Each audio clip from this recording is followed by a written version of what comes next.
December 31st, 2017. Um, Happy New Year to those that are celebrating it today. But you know, a little bit of history is the real New Year is April 1st, and that was like the whole thing about April Fools was like when the church decided to change it to January. People that refused to follow the church um, still celebrated April 1st, and the general public after propaganda back in those days and spread and how we all single each other out and point at each other for differences. They would call them, "Oh, you're one of those April Fools that you still believe in the April 1st being the first of the year." But that's a little bit of history on the New Year and April Fool's Day and all that stuff. Before I get started on this talk, when I started doing like music and when I picked up the guitar for the second time, a little bit later on in life when I could actually afford it, because when my younger days I jammed out and played bass and all that stuff, and well, after a period of time I got working and stuff, and you forget about it, and after getting almost dying on the job site, got when I got heat like a heat stroke basically. Um, After that, I was like, what do I want to do? So that's when I decided, I wanted to really write my own music and just give it a shot and see if I could maybe find a band or something like that. But like all the bands that I could find that would be willing to like let me jam with them or play guitar for them or whatever were so far away because of where I lived, and then with work and everything, it would just didn't work. Um, but at the time, I was getting back into music and stuff, and I found a couple online record stores. One of them was Metabolic, and the guy Rob Lucky, he was super cool dude, always hooking me up on the CDs and stuff like that. And um, turns out he did his thing. I sent him a demo of mine, and it was just like I think maybe guitar and a drum machine, and that was it. But he gave me some pointers and turned me on to his Seeking Obscure CD, and I checked it out. I liked it. I liked it. It was cool, man. And then to find out that he was doing all the instruments himself and doing everything himself really inspired me a different way. I knew how to play the bass guitar, but it'd been a while. So, I started practicing, and then, I realized I had to do vocals, and I hate it. I still hate it to this day, but I do it, and I find a passion in it to do it. My vocal training and skill lack, yeah, but it's all right because it's metal. It's more about aggression and pure energy. It's inside of you. Um, but this guy, yeah, Rob Lucky, he really inspired me to do what I do. And, I know when I started this channel, this is what it was about. Was it about extreme music? I didn't realize that I was gonna come across the things in the sky like I did, and I probably wouldn't have mixed two channels together, but I did, and I'm making it work. So there it is. You get the truth and some pretty heavy, cool music you get to hear. So I know a lot of the people that watch this channel and sub to this channel, they're probably on the fence about 50-50. Some like the music, some like the pictures and videos that I put out, and so to my metal fans and friends, um, if you will you gotta check out his new CD. It's called Cutting Heads. You've probably seen the cover by now already. I probably already flashed it past you, but you can get it on his website. Um, it's like an online CD store, Metalbolic, and that's metal and then bolic. Okay, And then he's also got a thing I think on Amazon and for sure eBay, because that's where I had originally met him, was through eBay. And he's got his online stores there too. Um, I bought probably everything that guy's got. He's got some pretty cool metal. He's got some hardcore, some death metal, some technical, and grindcore and metalcore, deathcore, all that kind of good heavy music. If that's what you're looking for. He's got a lot of cool underground shit too, and of course he's got his own label, so he's got his bands on his label that he sells to. So check it out, man. It's really cool, man. Dude's super cool and pretty talented too, and that's what really inspired me to do what I do with the music. I was like, cool, man. This guy can do it. Maybe I can learn how to do it, and that's what I really like, the learning experience, because everything I've done so far, nobody's really shown me anything. It's all been trial and error and feedback, and that's one of the things that the channel came in handy about. But now on to what's on everybody's mind. The pictures that I take of these entities, the entity that keeps on getting real close to my camera and me when I'm setting up on when I set the camera up on the tripod and walk away. I've been showing this to you a lot lately. It's been going on, I'd say probably like the first couple weeks after the Hurricane Harvey had come through, and I was working so much I wasn't able to see the sunset and take pictures of the sun like I did, but I wanted to get pictures still. So that's when I started setting the camera up and letting it run on a tripod, and that's when I made this discovery. So who knows really how long it's been going on for. But so anyways, what I've come to learn about these things is I think these are what people call, like the old ones, the ancient ones, the Sumerian called the Anunnaki, the Archons. They've had so many names throughout, like histories and time periods and stuff like that, but they've always been here. I think as some people begin to awake more and more, the people that notice things in their food that don't taste right anymore, and the water they're drinking, there's something right about it. People that are becoming more and more awake tend to see through the veil better, and our veil's already been thinning. I think due to just human energy in general and how they perceive the world and our reality and society too as a whole.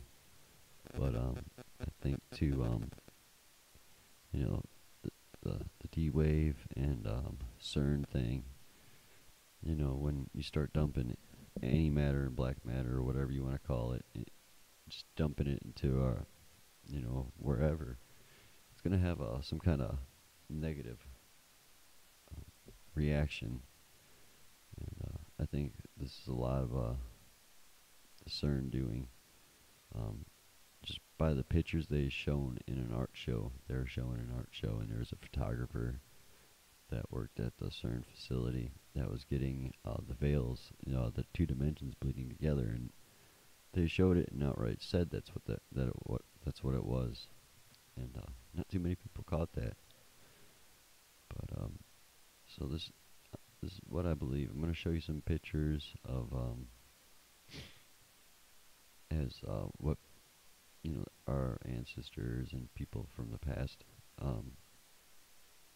seen these entities as. And there's one that was in ancient Egypt, and I'm going to show it to you a couple of times. It's a plaque on the wall.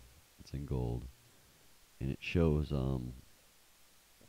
like helicopters and planes and different vehicles and different entities and stuff like that. Well, all these vehicles and all these entities I have filmed and took pictures of and shown them to you, of these beings taking the shape, because they morph and they change. And I think the more that they're in this dimension, or it's either as they become more in this dimension, or as the thinning or as the veil gets thinner, maybe as parts of the day go on, or maybe as like a certain period of time. It maybe that's why we're seeing it, and maybe they're more in their natural um, state or in their dimension.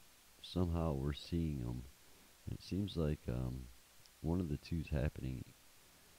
So because some of these entities will really you can see them really morph or take a strong shape. The thing I did notice about them, and I'm going to show you some real close-ups, is they had this like whitish silver metallic color to them, as well as a black, like a blackish blue purple color to them, and their bodies. Like I noticed, like their wings, or what they'll make like an outer shell of whatever they're mimicking or trying to be, will be the silver color, and I think this silver color is the part that they can manipulate and make them change their form. I think the blackish blue, blackish purple color, and that's their like essence and their soul. And so I don't think they can change it. I think they just change their form around it. So that's what I think we're dealing with. But everybody's always said this plaque's been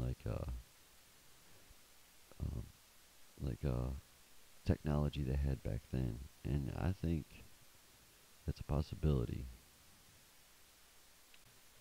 Or it could just be images of technology that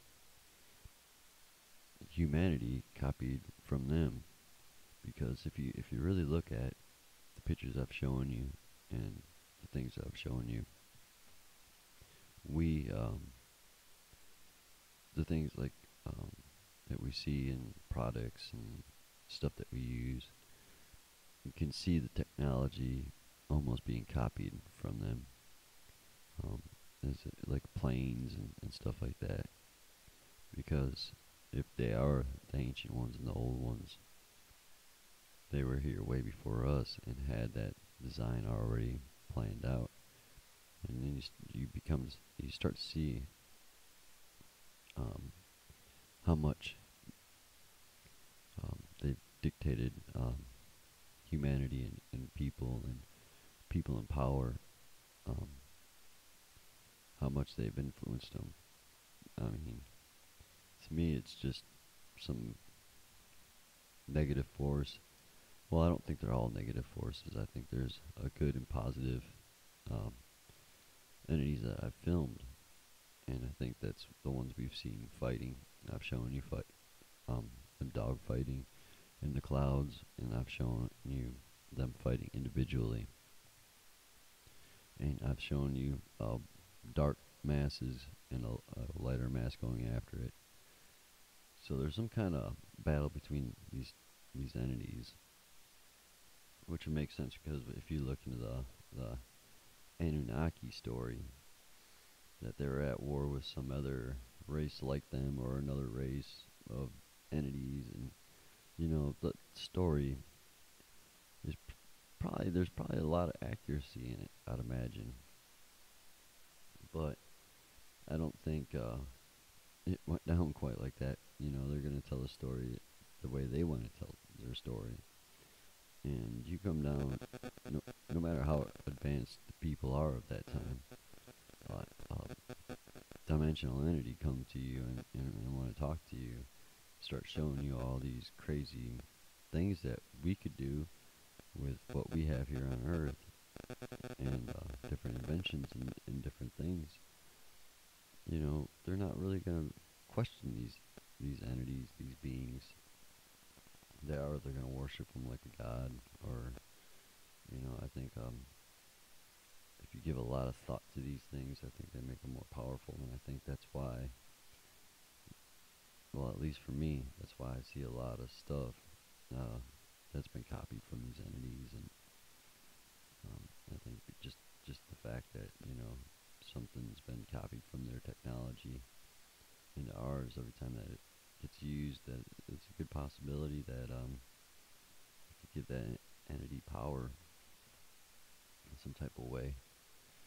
Um, a lot of this that I'm just talking, and a big thing too I noticed, and this is actually what kind of opened my mind to all of this is when I was about 17, me and my cousin had an experience on several different occasions, and in this experience, this thing that happened to us that we were part of, um, whatever it was, I know what it was, but to closed-minded people, I don't want to scare them off, and to the people that are really hearing me, they'll know what I'm talking about. Whatever it was, used a radio, an older radio, like it was actually stereo. Used that to communicate and to scare the living shit out of me, and my cousin. I ain't gonna lie, but and the way it sounded, um, that's what kind of it's been able to help me. It gave me discernment, I guess, in a way, to what was fake and what wasn't, and to be able to identify what what I was dealing with too. And I learned pretty quick what it was even before I was awake. But with this being said, and then talking to others about it, it seems like these entities use frequency and electricity as a way of travel. I don't know if it's a way for them to talk to the other side, or if it's something they have to be here for, and they can manipulate like a like a possession scenario. I mean, our bodies are conductive. I mean, it's all water, and we do have an electrical charge in our brain. So, maybe that's part of the possession thing.